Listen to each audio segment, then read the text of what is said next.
Alright all, welcome back Which Bookie followers to another Ante-Post selection. And I know it's been quite a while and we've been building up to this moment, but I've decided that now's the time, better than ever, to start that Cheltenham 2022 portfolio with two selections for you, which will be coming up I suppose in the next little close period of time. One today and maybe one tomorrow, and fingers crossed that these two horses can start off our book looking in the right way. It just looks that time of the year when you're getting up to that Cheltenham October meeting to maybe briefly be having a look at these markets, and there's two horses over the next couple of days that I still think are a little bit overpriced. Starting off with the Albert Bartlett Novices Hurdle. And this is going to be a strange one because I think people will go, why on earth am I putting something up in what's known as the Spuds race as my first selection? But there's a horse that potentially might run at Cheltenham on Friday that I'm quite interested in, and I want to get in just before the market may drop if the horse goes and wins or even goes and runs well. And that horse is Bardenstown Lad for John McConnell. He's currently 50 to 1 in a couple of places with William Hill and Bet365, and I just think it's too big a price for a horse that looks to have a little bit of an Albert Bartlett type about him.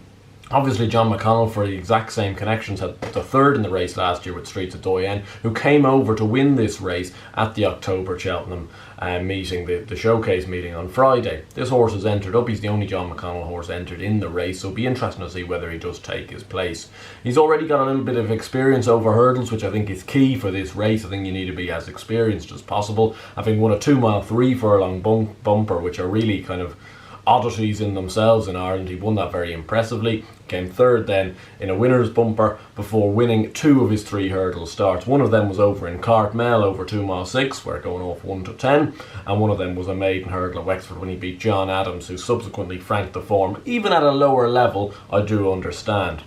He was third in a rated novices hurdle behind Tully Begg, only beaten a length and a half last time at Navan over 2 mile 6, and Tully Begg's gone up to back that form up by beating Hewick, who subsequently won the Durham National. So that all looks and ties in to be pretty decent form, and that the real thing from that Navan run was it didn't look like 2 mile 6 was sufficient enough. So all this horse does is stay. I'd be very interested to see whether the demands of 3 miles at Cheltenham could well play into his strengths, and as I say, if he does go and win on Friday or even come in the top 3, top 4, shape quite nicely, he may well be cut down in a few boards. So I'm looking to get in early enough here with Bardenstown Lad for the Albert Bartlett Novices Hurdle of 2022. He's currently 50 to 1, and I think that's a big each way price.